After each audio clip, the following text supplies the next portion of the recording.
myself. I'm David Easton. I'm an engineering graduate from Stanford in about 1970, and for the last 18 years, full-time, I've been developing and building earth-walled structures. Earth is really the key element that we're developing here for our work. There's a lot of other aspects to sustainable design. Let me back up a little bit, because our reasons for exploring Earth are to improve the use of resources for building small-scale type of structures, not high-rise. We see Earth as a possibility for a high-density, urban type of construction because of its ability to moderate sound. But basically, we see Earth as a valid material for you architects to put on your palette because it has so many advantages from an environmental standpoint. So I noticed on the little flyer that's around here that I'm deemed an expert in sustainable building practices. Actually, I'm only an expert in the use of earth. There's a whole lot of other elements to consider when looking at sustainable development. And I don't know how much of that we've been studying here at SCI-Arc. I see there's a lot of deconstructivist theory here. So I'm going to talk to you today about our experiments and developments with earth-walled construction practices.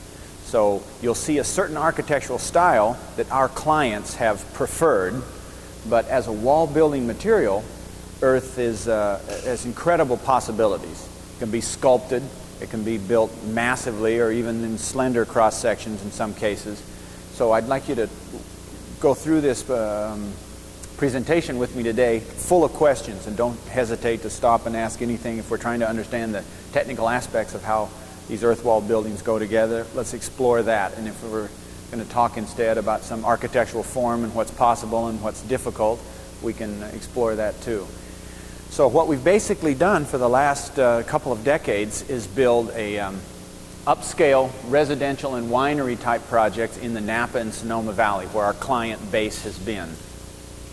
We've done consulting work on projects really scattered throughout the western United States and even in other parts of the world. But our bread and butter, the primary part of our cash flow, is building California ranch type of architecture in the Napa and Sonoma regions for people who have a memory of the magic of an earth-walled building. Earth is kind of a tough sell in our current marketplace because people have some misconceptions. They think that earth-walled buildings are primitive or dirty or unsubstantial, or they have some idea that they're not light and airy and modern. And we've worked long and hard to get a bunch of clients that are receptive to it. And the advantage to that is that these are the houses that get into the architectural magazine and the builder magazines, and that's where a small firm like us gets our work. It's not really word of mouth. It's not that you build one house in a subdivision and then the neighbor comes and says they want one too. But when you can get your work scattered into these magazines, then that's how you can get your dozen or so clients a year that are going to keep you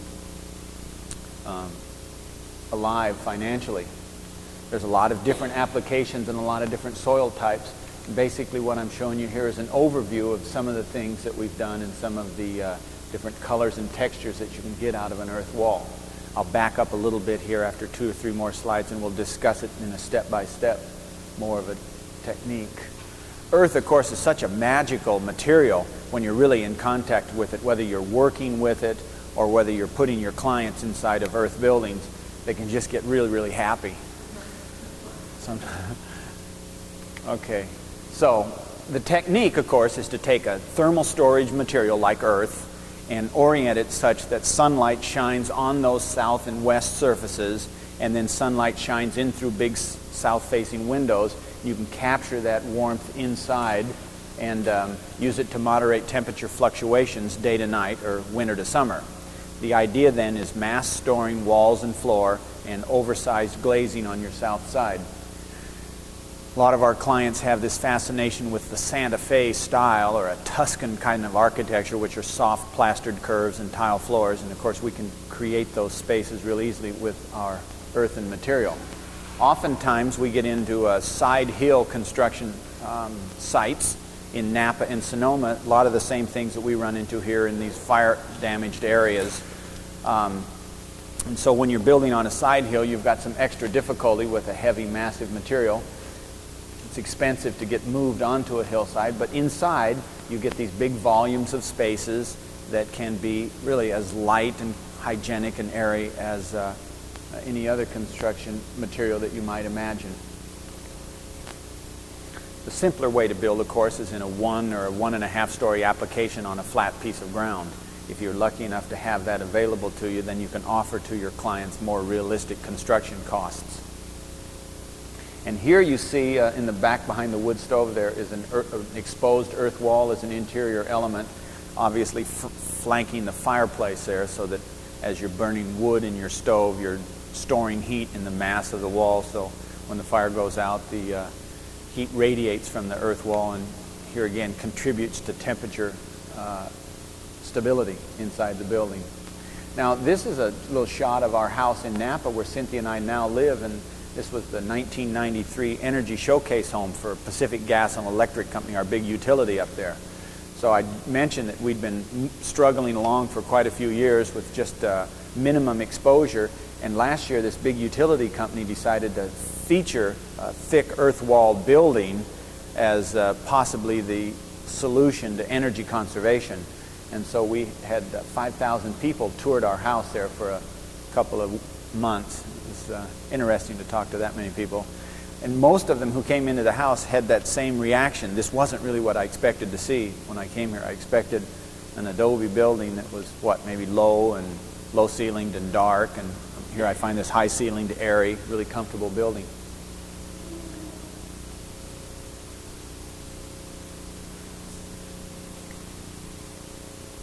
Now this is a fun project that I'm happy to have in the slideshow here because this is very simple, but this was an owner-builder project.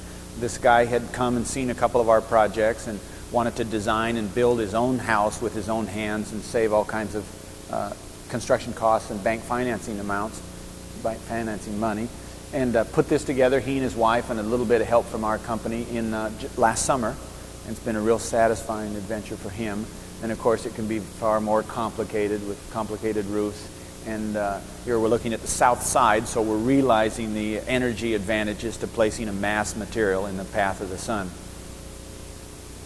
In a recent project in Napa here, this was a poet's tower where he needed this vertical space above his head so that he could create this magical poetry. We're waiting for the first piece of work to come out of the earth tower, but it'll happen soon. And a lot of our stuff here, as I've said more than once already in this slideshow, is big, expensive houses for people who want to make a statement about something different. And they're the ones that are confident enough to try earth as a material. Here's another one of those big Sonoma County residences. Now this is a technique. You probably look closely enough at the textures of these walls to see that some are smooth and others are really coarse like this. And I wanted to explain these two different construction approaches to you, so I will as we get one step into it. In traditional rammed earth, which is what we're seeing in this slide here, soil is compacted inside of a full form, like poured-in-place concrete, and you have the ability to layer soils as you build your way up the wall. The other technique is one using gunite equipment where the material is blasted against the wall. In fact, let's look at some gunite process right now. This is the wall surface. It looks like it's a rough stucco, but what it really is it's 18 or 24 inches of pure earth. We use the equipment of the gunite industry to mix and deliver in really big volumes per minute of a soil and cement mixture that is impacted or rammed against a one-sided formwork as thick as you want the finished wall to be. I think this has a lot of possibilities for mainstream construction, because rammed earth, as you'll see as we look through those slides, is labor intensive, and it's an elitist crew that owns the job site for a month or something to build these beautiful rammed earth walls, whereby gunite fits right into the construction industry. A lot of different trades participate in it, and it's fast. In really one day, these guys can place and finish 100 cubic feet of 100 cubic yards of material, which is enough for a 1,400 square foot house, plus or minus. And so how this is done then is with a plywood form, either a reusable plywood form or a recyclable plywood form that's set in place on the foundation. And this particular piece of equipment that you see at the top of the picture is provided by our gunite subcontractor. It's a mixing and delivery piece of equipment that has the capacity to mix and impact up to 10 cubic yards an hour. We could even modify the equipment and get it to go faster if we had the money behind the time that it would take to modify the equipment. So that has some exciting. The formwork is really, really straightforward. It's like a wood frame wall, only you set it a measured distance in from the edge of the foundation or the edge of the slab on grade. The distance, of course, is equal to the ultimate thickness of your wall. Here what you see is brand new 2x4s and brand new plywood that's set in place just like a frame wall on the foundation. And then when the walls are done, we disassemble those 2x4s and plywood and we use them inside that building. Interior partitions and roof sheeting. So if we're talking about sustainability here, we are providing the opportunity to use each piece of wood twice on a job site before we lock it into its final use on the building. Then on the back side of this, you have to temporarily brace it because the weight of this wet material and the impact against the formwork is such that the walls won't stay straight if you don't provide a good stiffener on the back side. But here again, this is work that every framing carpenter and all the union carpenters around would know how to do. You just tell them to build a frame wall and set it in, resist it, and then you tie a reinforcing grid, which is done by another subcontractor, and your electricians and your plumbers and anybody else that needs to will come in and put their chases or their fittings or whatever into this formwork before the wall is installed. Then the gunite crew shows up early in the morning and they start mixing and blasting away this material. Now how they do it is they start at one corner and they go all the way around the perimeter of the building up to 24 or 30 inches high. You can see here this taut wire that's strung from corner to corner, and that's their guide. The nozzle man, the man that's actually holding the end of the hose, blasts this material against the formwork until he's built it out to beyond that wire line. He can tell just from experience that he's out a quarter of an inch or half an inch beyond it. Then a guy comes behind him using that wire as a guide and shaves that excess material off. By the time they've gone all the way around the building to the point of beginning, the material has set up enough that they stack another course on top of it. So here he is. You can get it. There's a problem in that if you smooth trowel the lower level behind the finisher, then when you shoot this upper level above it, you've fogged over what you've just done. And if you wait till the end of the day to smooth trowel everything, it's set up so much on the bottom that you can't do it. To get the smooth finish, you build structurally the whole wall, then you back up and you flash coat the whole thing, one more little half-inch thick layer, then you put a bunch of finishers onto it to trowel it smooth, and that's possible.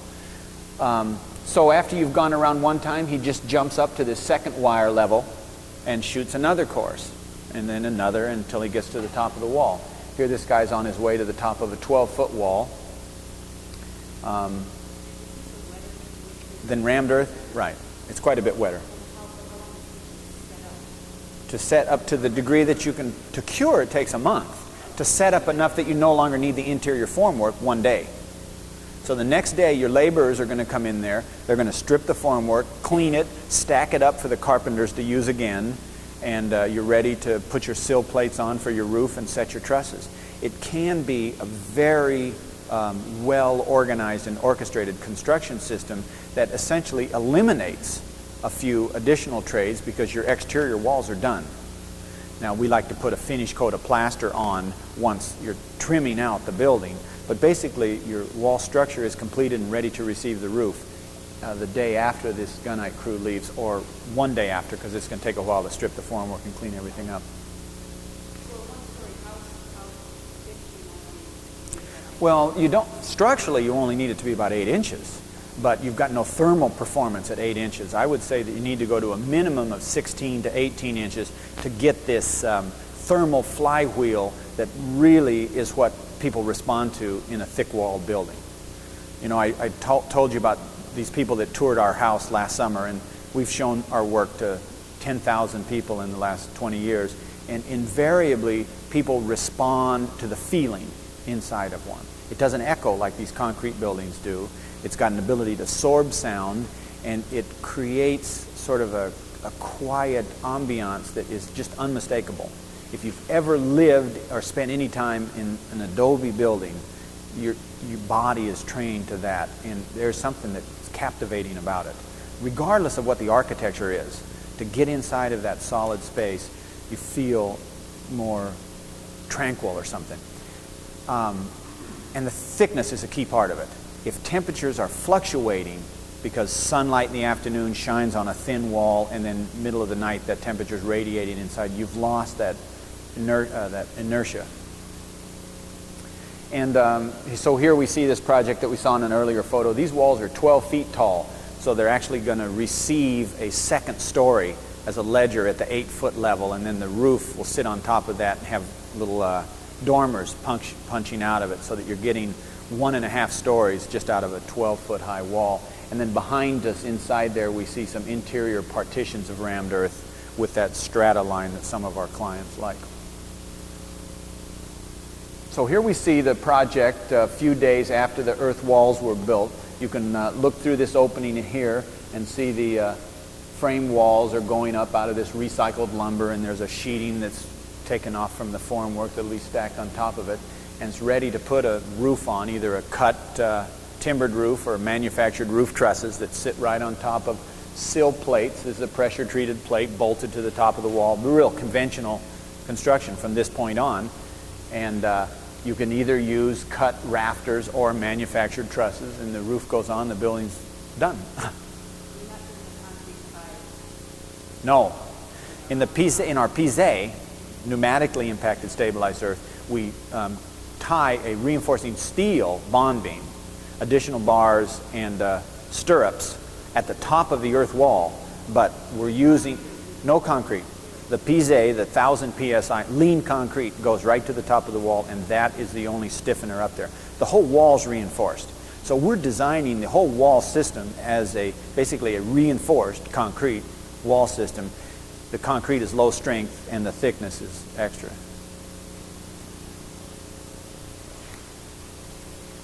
And so in a finished building, you're trying to use a lot of different elements to create comfort for people. And here again, this is an architectural preference, but what we're trying to do for our clients is to create these serene environments, buildings that are easy to heat and cool, comfortable, and good on the financial and pocketbooks and the resources of the planet. So you're going to call on a lot of design tools here. You're going to call on sunlight to make it warm in the winter, and shading to make it cool in the summer. And water as a nearby element, of course, improves the psychological cooling capacity of the building as well as the physical capacity, because if you can blow wind across the top of water, even a small little fountain like this, on the windward side of a small fountain you can feel an improved cooling capacity to the air. So you're trying to use these tools of sunlight, wind, shade, and water to affect the comfort level inside of a building. Can we look at that other set of trays? I've got some other slides here of the rammed earth technique, because they're both really, really exciting. We like Pisé because it has the best chance to get earth into the marketplace.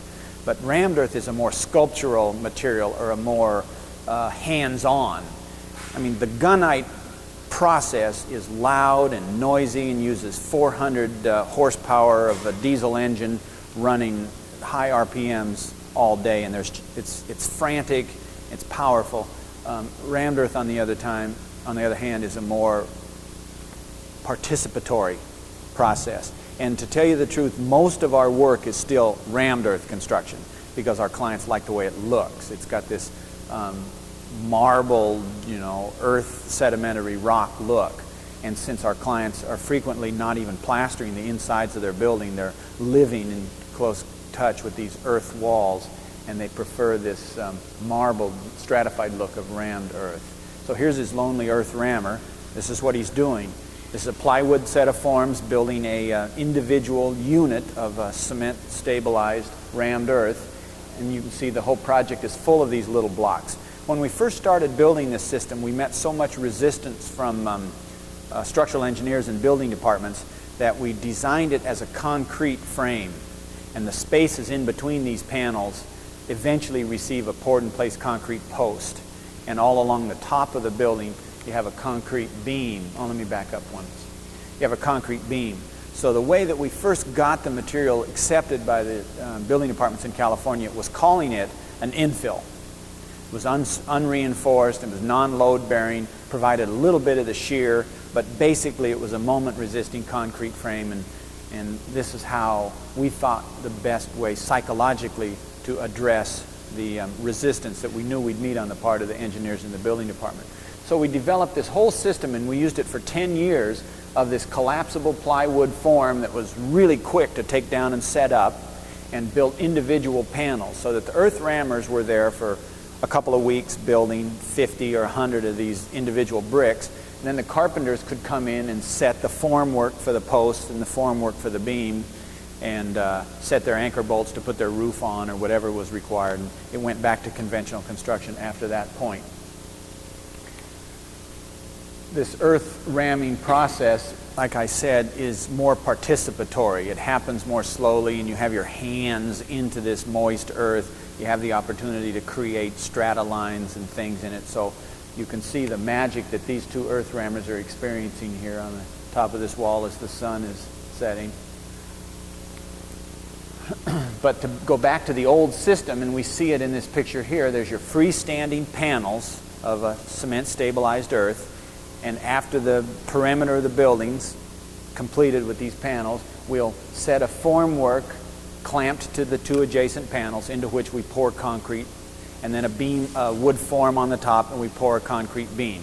You can leave that wood on, and we frequently selected rot-resistant strains of wood, cedar or redwood, and recessed our form ties into the wood for eventual cover with plug, and you left that wood on so that it appeared to be a wood post and a wood beam with this recessed panel of earth. And the panels could be really smooth because the plywood of the form was good plywood. You could buy good plywood and reuse it for hundreds of times.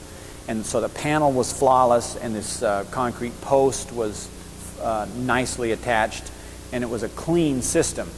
The problem is that it had this post and beam look, and we had a lot of clients that preferred something that was a little bit different.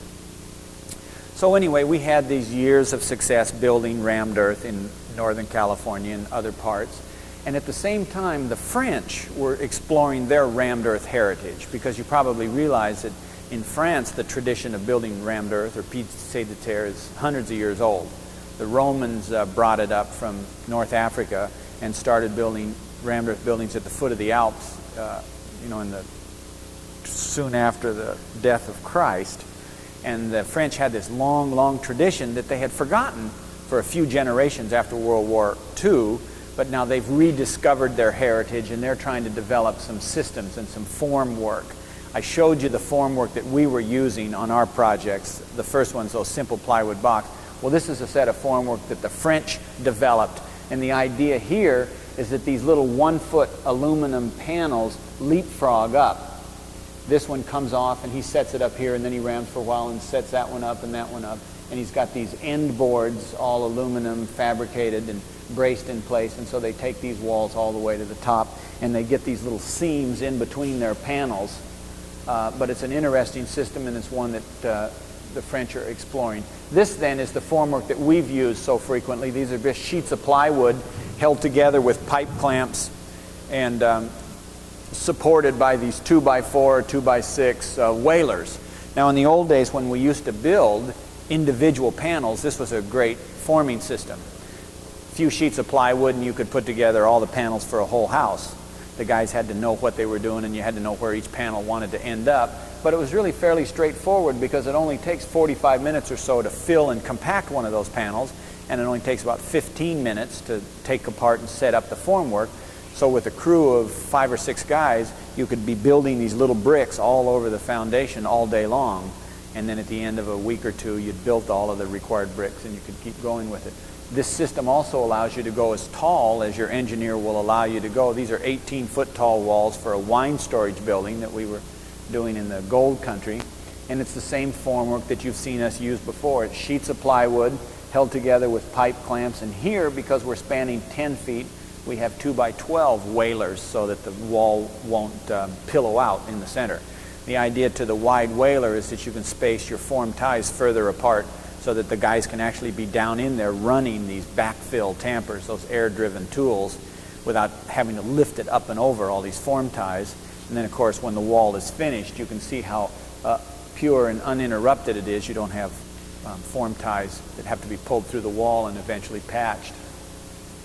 Now the Australians, this is formwork from Australia, they're the ones who are having the most success in the whole world in reintroducing earth wall construction practices, where we've had 18 years worth of work and have done a total of 100, 120 projects. The Australians in 18 years have built thousands of rammed earth projects. There's 20 companies just on the west coast of Australia alone, and they do a dozen projects a year each, and they're schools, they're hospitals, they're public buildings, art galleries, libraries. It's just been accepted there to a phenomenal degree because there was never any wood frame construction industry to compete with. It was all brick. So they've been able to offer a solid masonry wall that's termite resistant for less money than the brick builders. So Australians had this built-in success in that they had a less expensive way to build. Our rammed earth is more expensive, and so we're trying to appeal to the environmentalists or to a high-end sort of client. Now this is back to the California and some of the formwork that we're using nowadays. Because we're willing to take the plywood apart and recycle it into the building, the plywood and the 2x4s and the 2x10s, we've taken to forming big long sections of wall at one time. Here's the one and here's another system, so that your carpenters are going to spend a week setting all this formwork for half of a building or a third of a building. The electrician can climb down in it and set his conduits and his boxes and do whatever he needs to do. And then you go to the rental yard or you bring your equipment onto the job site and you build rammed earth for 8 or 10 or 24 hours to fill that section of formwork, and you pour your bond beam. Remember, we have a concrete bond beam on top. You pour that right into that same formwork. So you're not resetting anything, and your bond beam has this look sort of floating on top of the wall. And remind me if we see a finished house, I'll point that floating concrete bond beam to you. It's not this hard straight line that separates rammed earth from concrete, but it has this sedimentary characteristic of a cap. Right? Exactly. And now let me back up a little bit. That's a good question. At first we built an unreinforced wall panel and connected it with the concrete post. And the walls were only 12 inches thick, and that seemed like, to myself, to our crews, and to the structural engineer, like the best way to get the building department to accept it. Well, one day I had a client that wanted a 24-inch thick wall just for the extra thermal mass of it and for that powerful look that you get at your doors and windows. And we designed it the same way we had all these years with a concrete post. The engineer came back to us and said, you know, if you're going to build 24 inches thick, you don't need the concrete post anymore. The wall has so much mass that an earthquake isn't going to load it in such a degree that it can push it over. So all of a sudden we had this whole new opportunity, and that's what led to these other formwork systems. If you could eliminate the cost of the concrete post, well, you had a big savings there, more than enough savings to justify that additional 12 inches of rammed earth, because it's only a little, it's only additional material. There's no more formwork, and there wasn't even that much more labor to get it into there. So then we had this long, successful period, and we're still involved in it, of building 24-inch thick rammed earth. Now, we're reinforcing that rammed earth. The issue of whether it's valid from a seismic standpoint, whether there's a good bond between this reinforcing steel and this dry pack, is still under review. But to get permits, we put the reinforcing in there, and that the county and the engineers allow us to proceed. We have the feeling, based on data gathered from previous earth wall buildings and how they respond to earthquakes, that the buildings are safe even without the reinforcing steel, as long as they're not too tall. But the steel is in there, and it adds a degree of complexity to the earth rammers, but we've worked out the problems. And so this then is a 400-year-old unstabilized, unreinforced rammed earth wall in France. And you'll see as we travel around the world here, that there's a lot of unreinforced, unstabilized earth buildings that do survive earthquakes and survive for hundreds of years without this additional security, almost paranoia, that we're adding to these buildings here, and hence adding to the costs. I'd like to see the costs come down without sacrificing safety, but if what we're doing is we're overbuilding because we know the material so poorly, then we need to spend some time educating ourselves in the industry so that we can build a reasonably priced earth building. You see, these things are 20, 24 feet tall, and there's no cement, there's no concrete posts, there's no stabilization whatsoever. These little lines here are just created at the bottom of the formwork to fill voids. So this is a pure earth wall, no cement, no reinforcing, no concrete bond beams, that goes up 3 stories high. France. These are France. These 3 slides are France. We saw this project under construction. This is a new one built with that formwork, and this is good quality rammed earth. These previous 2 slides are built by beginning rammed earth companies, and so you see some of the learning curve being exemplified in the quality of the work. But then after a few years or a few projects, the contractor is going to know his material and know his formwork and be able to do some really good stuff. Really good stuff, though, is what we're seeing done in Australia today by contractors that have hundreds of projects under their belt, and by architects that know exactly what the formwork can do and how to design for a building with this massive formwork. This is a 20,000 square foot county fair show house, or whatever you'd call it, in a part of Western Australia. And I mean, just judge from the scale here. If these are 10 feet tall, this is 25 to 30 feet to that gable end, and putting these kind of window openings in the centers of panels and buttresses like this. This just shows you that once you know your material, you have a medium that's really, really exciting. What we run across is architects who are designing their first rammed earth project and want to get a little elaborate with it, and so what they're causing their client and their contractor is some expensive forming details. So we would like to say, this is expensive, you can get a similar effect by doing this, and help everyone to learn their process and their technique so that we can all do good work that's really well received. But when you get these kind of sharp edges and good clean lines along the top, you know that your soil is selected properly and the installers know what they're doing. And that's Australian stuff.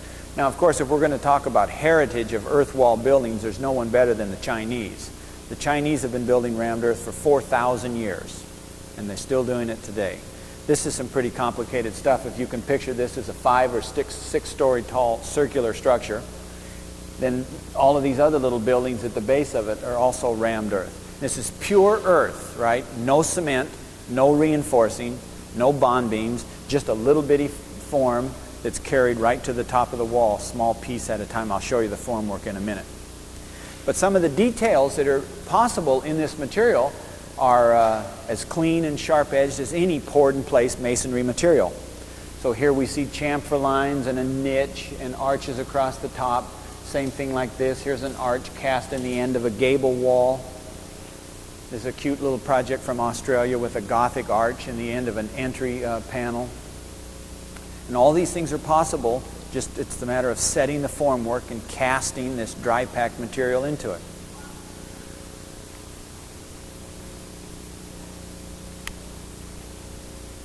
This is an Australian project. Now this is like 12 years old. They did this just after their first 5 or 6 years of rammed earth construction. This is a precast arch that's crane set in place on a column with a poured-in-place concrete receiving cap, and then the formwork set again, and they're rammed around that arch there. They created this whole colonnade of these precast concrete arches after really very little experience with the material, and that's pretty exciting. And there's our little window on the world, and there is the world itself, which is the building material that I'm encouraging you all to use. So, I'm not done, but we're close. Around the world, Earth has a history that's been uninterrupted for thousands of years. In West Africa here, we see that cob and rammed earth and adobe buildings have been part of the vernacular architecture from the beginning of civilization on that continent. And these cultures not only know how to build in earth, they know how to make comfortable living spaces in a harsh climate. there's no trees for shade and the desert sun really beats down, people know that they can put their buildings in the path of the sun to create shade for their neighbors, and they can make winding streets to channel wind to make the spaces even more comfortable. And they've developed vernacular architectural styles that maybe to a certain degree have sprung out of nature's creations in earth. Those termite mounds there obviously led to these grain silos, and the whole termite mound concept led to other forms of local architecture. And this is the formwork. This is your classic rammed earth formwork that you'll see in all of these old books, probably even sketches on the sides of some crypts and mausoleums in China and Egypt of formwork like that, formwork like this. The first picture was in Africa, and this is in Bhutan, which is at the foot of the Himalayan mountains. Same type of formwork, wooden planks held together with sticks and rope, or with these spreaders up at the top. And here are their ramming tools, these shaped 4x4 wood posts, and they're just ramming this material down by hand until it's hard like the clay soil that it was originated in. And they build their structures this way, as do most of the developing world, even today, build these type of structures. You can see that there's a certain architectural quality to their style, and there's obviously a certain forgiveness. Notice how out of plumb this window is and all of these little repairs and patches. What they're trying to do is to create shelter for themselves out of resources that they have available. They don't have the opportunity to import Western materials or even transport materials very long distances. They do have the opportunity to use materials that are available to them and techniques that have been evolved over many, many, many generations. So what we're really talking about then is using sustainable materials to create durable and comfortable environments. Those materials are earth and water and sun and wind. And the opposite of sun, of course, is shade. Now, we have available to us, of course, in this society, some tremendous technological advances. We've got some exciting, strong materials, and we've got some mechanical systems and some communication systems that we can't turn our backs on. I mean, I'm not advocating that we regress in our standard of living and use primitive materials or primitive architectural styles, but I am saying that we can look to the past, to historical and proven successes from previous cultures and previous generations, and possibly come up with some combination of high technology and modern solutions, and yet primitive or past successes. And that's the challenge that you as architects have to take up, the gauntlet that you have to raise for your professional careers, is how to design in a way that is sustainable, that sustains our resources, as opposed to uses only manufactured materials and the highest technological solution. Because there are successes in the past that have merit in the future. Of course, here we have the world's most famous evaporative cooler, the Alhambra in Spain. The Moors knew how to build to keep comfortable temperatures in hot desert climates. They were using water and they were using shade. Here, even in North America, some very primitive cultures knew how to use sunlight and shade to maintain comfortable temperatures. The Egyptians didn't have any shade in these oasis towns, but they created it with their buildings, so that those shady streets that the wind blows through, those made that spaces and the life in the desert more comfortable than it would have been if they were just living in individual huts that were low to the ground and had no chimney effect and no wind and no shade.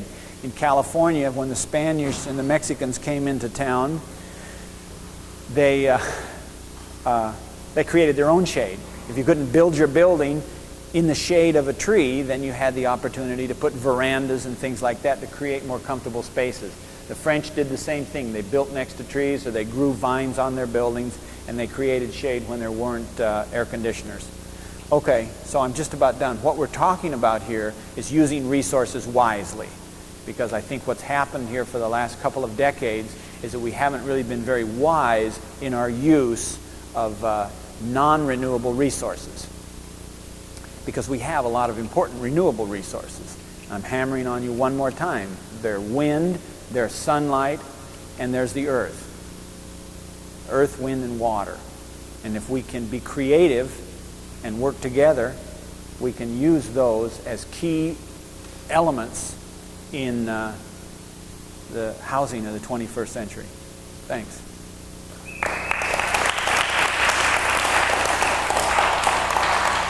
Okay. So do we have some technical questions that I can answer or some philosophical questions? Soil? Do we always use the soil that's in the area if you can? But the quality of the soil is the key ingredient to the durability of the structure. Not even talking about cosmetics, but to make it strong and weather resistant and last a long time, it has to have the right blend of a coarse aggregate, sands and small gravels, and clays as the binder. If the site doesn't have a suitable soil, you can modify it by importing a clayey soil or some sand and blend soils together to get it within the right geotechnical range to make a durable wall. Or you can reject site soil altogether and go to a quarry or a mining facility nearby and import all of the material. The cost of the soil material is an insignificant part of the overall cost of the wall system. So if I wanted to build a durable wall that I was going to be proud of and that the client would be happy with and the bank would be real comfortable with, I'd search the nearby area for an attractive soil visually too, because I don't think I even talked about it. I'm advocating these walls as unfinished, off-form exterior surfaces so that there is no plaster or paint or maintenance to the outside. So you're going to look for a soil that has this really good visual character and build your walls out of that and you're done. The R value is really in thermal storage characteristics, and it's related to the heat differential, how cold the climate is or how hot. Basically, throughout temperate California, a 24-inch wall has about an R30 to 35 rating, but it's really a factor of its heat storage. But if we call it an effective R value, it'd be real high. You go to colder climates and you need a different strategy. No, gunite, you need actually an even more precisely controlled soil than with rammed earth. Rammed earth you can shoot, you can fill the form with rocks and sticks and boulders and junk, and you can still make it look halfway decent out at the face of the form. But the pisé, because everything goes through this little 3/4 inch rotor before it's moved through the hose, you have to have your material screened before it drops into the chute, the gunite rig. And because gunite is installed wetter than rammed earth, you have to have less clay. Because clay, when it gets wet, you all know from studying creek beds, dried up lake beds, clay shrinks so badly after it's been expanded with water that your gunite wall is going to be full of cracks. Now they're small cracks, they're not structural typically, but they're really distressing to the client. So you try to tell a client that these cracks are not a problem and they won't believe you. So you can shoot a junky material through the gunite gun, but you're going to have to cosmetically repair both sides. Right. Sandier materials. But, sandy materials are pretty easily found in Southern California. We have clayey soils up in Northern California and they're harder to work. But I haven't. No. I've never have anything grown out of the wall. It's mineral soil. You're not taking topsoils. There is no organic, no humus in the soil. And once you have compacted a soil to that degree, whether with the air blasting or with the ramming, it's no longer a friable material. It is sedimentary rock. And you're not going to ever have it biologically degrading to the degree that life could begin in it. It's not the chemical soup. I've never seen any molding except on the very first year that a building has been built. If you build it late in the fall and get it roofed in and airtight before the walls have dried, then you'll have a little molding. But after the walls are cured, or if you build in the spring and you take your time getting it sealed up, then the walls have cured. The walls are going to take a year, 18 months to really lose their water.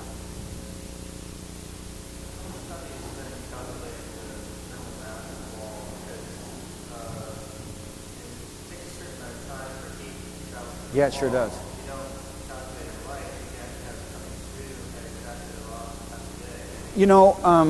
I know the theory. I know the theory, and it's tough to make that calculation because the rate of flow is a factor of the temperature differential and the rate of storage that's already in the wall. I mean, you could pay some scientific firm thousands and thousands of dollars to try to come up with the answer there. We've done it sort of from another degree. We've just taken the thermal mass and tried to model the inside temperature comfort. And we're getting some buildings that perform really well. The occupants are satisfied with, the fuel bills are low. I would really like to know how the heat is moving through the wall, but I would imagine that if you had sensors every inch all the way through an 18-inch wall and you monitored them 24 hours a day for 12 months, you'd just see this phenomenally crossing pattern. The temperature is starting to go that way, and then all of a sudden it's being affected on its left side by this. And I really think that's a complex formula. I'd love to know the answer. You're looking for a master's project? No. In the pharmacology course that we had at school, for UCLA, was kind of the dog in pharmacology. Uh-huh. Certain negatives there that really is only the first 4 to 8 inches that really have an effect. But I've heard other people completely yeah. say, I have had arguments, discussions with solar energy specialists, theorists, and numbers crunchers at several conferences, and I don't think that the material performs in the field like they think it does from their calculations. I've lived in 6 different earth-walled buildings, one that was 8 inches thick, several that were 12 inches, a couple that were 14, up 18, and now I live in a 24-inch thick building. And I don't think that only the outside 4 inches make a difference. I think that the thicker the building, the more stable the temperature, and I don't see a fluctuation. We don't see a 1 or 2 degree fluctuation over a 3-day period in our buildings right now, either in the heating mode or the cooling mode. So I'd like to know more, but I think that this is a really extensive series of tests before we can tell. You know, when we did this house for PG&E, they were going to come and monitor the interior spaces and how much fuel we burned to maintain these levels of comfort. We never could really reach an agreement with them over who owned the equipment, who owned the data, and whose insurance was going to pay for it and everything. So we didn't get that done, but they weren't even interested in what was happening in the walls. They sent their people from Lawrence Berkeley Laboratory out to design this test and where all these sensors were going to go and where they were going to put this equipment for a year while we were trying to live around it.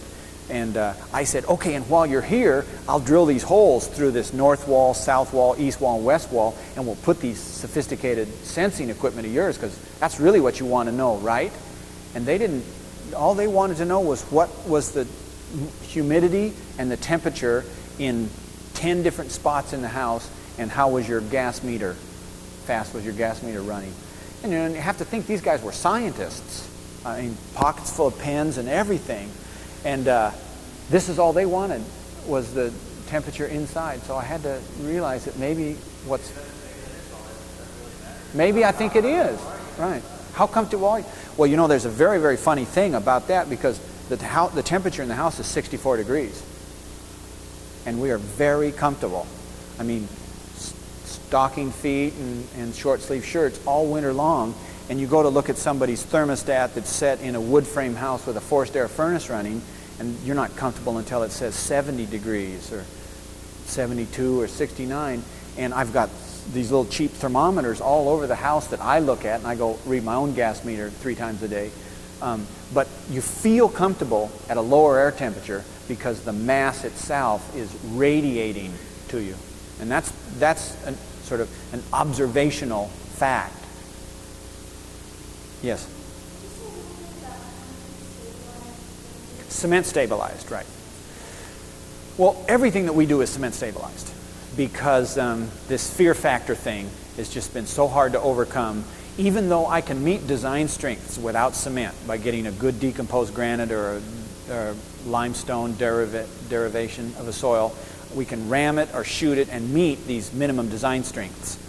But People want cement in their walls. You can say, I don't need the cement. You know, look, I can make it strong. Look at this test data. Look at this. You know, well, I'd really feel better if you just add the cement. Why don't you add 10% cement? I mean, how much is it going to cost me?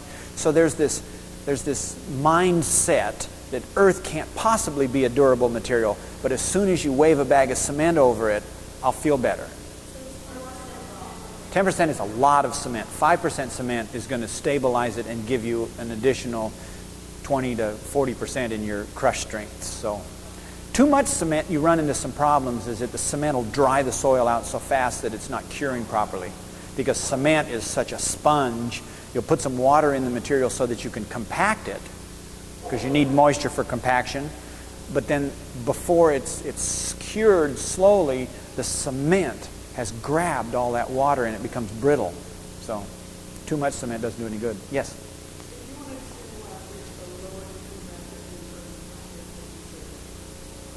Simplicity of design.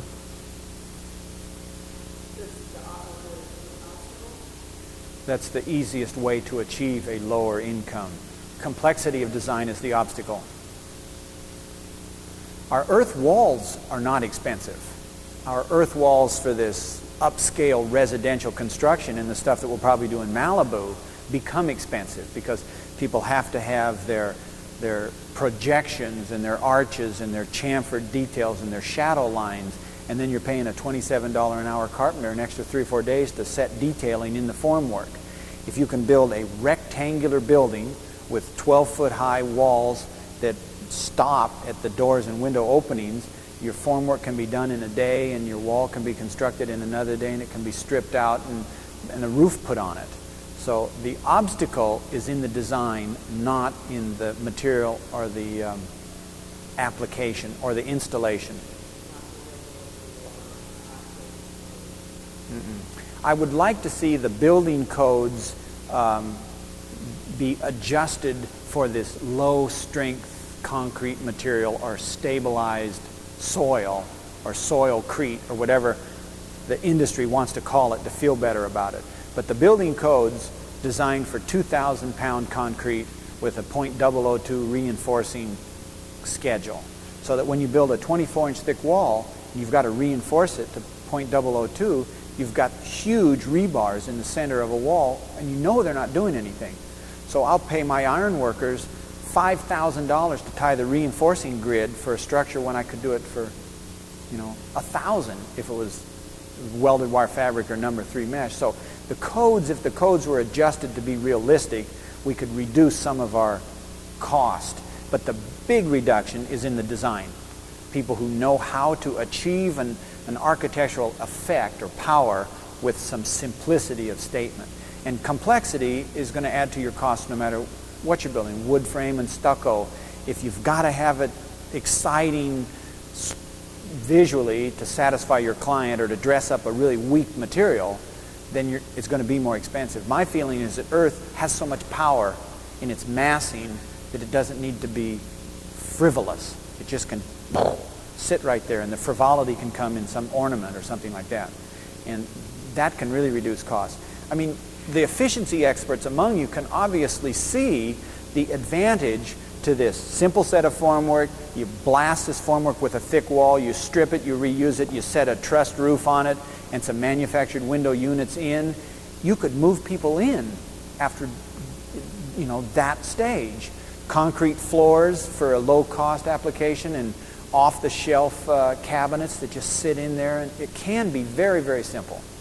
But the key is the design and the utilization of finished materials and not how the walls are built. Yeah? You may have these questions. Talking about low-cost urban housing, does factor of the thickness of the walls? Good. Yeah, it does. If space is really, really restricted. Right. Right. Right. How about 16 inches? Do we feel better at 16 inches? Well, that's when we want this thermal performance study. Can we build 12-inch thick walls and still provide people with good thermal control of their spaces? Because 12 inches is really only 6 inches thicker than a wood frame wall, and it's got all these sound benefits. which make it very attractive for high density areas because sound won't go through the wall. So we need to find the balance. How much space can you, in the wall? In conduit, all in conduit.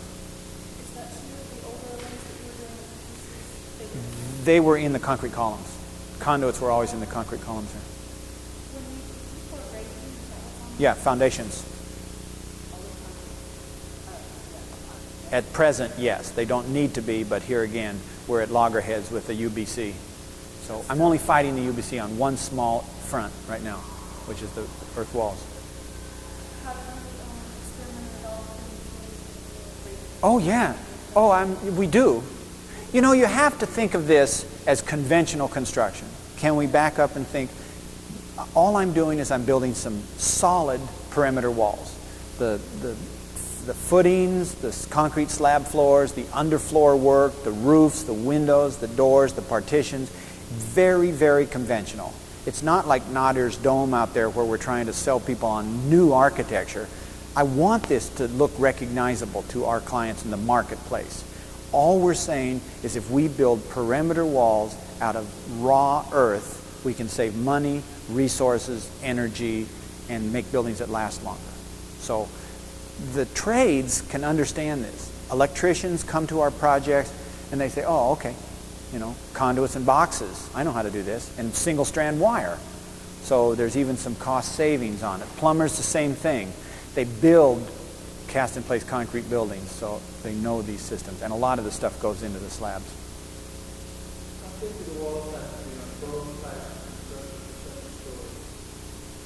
I can go all the way up to a second story with a 10-inch thick Pizé wall, fully reinforced, 10 inches. It's not an issue of structure, it's this thermal question that could be addressed on several different fronts. You can insulate the outside skin of a wall. You then have to put an additional coating over the insulation so that you could build an 8-inch thick wall to save space and shoot on 2 inches of foam insulation and then shoot on a stucco finish coat over that. You know, or these are possible. You just have to pencil in the numbers. What's the advantage? And of course, foam insulations now have some, you know, bad environmental sides to them. So until someone develops some better insulation products, we're going for mass only. Yeah. You know, I'm not real enamored with that system that Michael Reynolds has developed. I don't think the tires are doing the insulating. I think he's just got 3-foot thick walls. And in a hot desert climate, which is what New Mexico is, that kind of mass is what's controlling the inside temperature. The tires are really just formwork for the wall system. None. We're pioneering it still. I wouldn't say that it's on the market yet. Cynthia and I have built 4 of our own projects using the technique, and I just this summer did my first one for a paying client because people were waiting to see how well it worked for us. So I would say we're ready to go public with it now. We just need the clients. I think that they can come up and see what we've done. The PG&E Showcase Home was Pizé, so I think it's pretty comfortable now. It doesn't look as good as rammed earth, you see. Rammed earth, you strip those forms and there is just something that is so magical and soft and wonderful and caressing that you're looking at that our clients are buying that even though they pay more than for Pizé. Pizé, you strip the formwork and it's a little mottled and blotchy, and you either like it because it looks like it's 100 years old or you plaster, finish it. So it just doesn't have that same characteristic. Mm-hmm. No, it is. It's dead center. Mm-hmm. It's dead center. It has to be away from the formwork or else it'll shadow. The nozzle will hit a piece of rebar and you'll get this fan behind it and you'll get voids behind the rebar. Yeah, Pizé is less expensive than rammed earth. It's faster, it uses less formwork. The gunite crews get a lot of money a day, but they can place and finish so much material that it's still worth it. What is the cost of conventional construction? We think they're comparably priced. No, I can't. You know, I would think so too, and I'd like to have the opportunity. It's not a fair comparison because numbers are so deceiving. Cynthia and I built a house in Napa 3 or 4 years ago, a cute little rectangular bungalow, 2-story house for $55 a square foot finished. And it's as cute as a button, but a lot of recycled interior doors and cabinet work. And we really watched our costs, although we spent a lot of money on our doors and windows. So, perimeter, exterior doors and windows. But it was really inexpensive, and when we showed that to other builders from the area, they just couldn't believe it because Napa starts at $100 a square foot.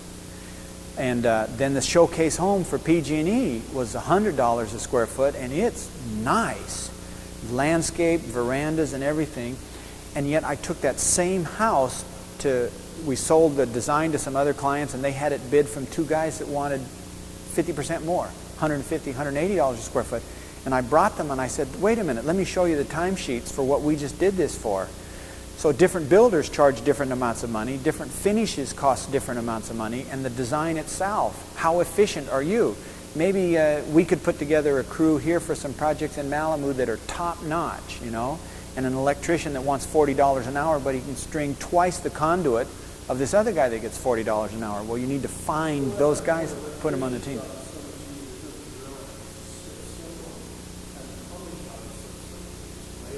Well, what you need to do is, and this is what we've finally done in Napa now, is that we have our team. See, we don't do general contracting anymore. We're just consultants and we build earth walls. But I got this framing contractor who isn't afraid of it and has done several of them. So his numbers are 30% better than this guy who wants it but is afraid that he's going to lose some hours. Same thing with the electricians and the plumbers. But it took these guys doing it half a dozen times before they'd figured out their labor saving, which then allowed them to put some good numbers onto their bids. Hey, thanks very much. I hope you...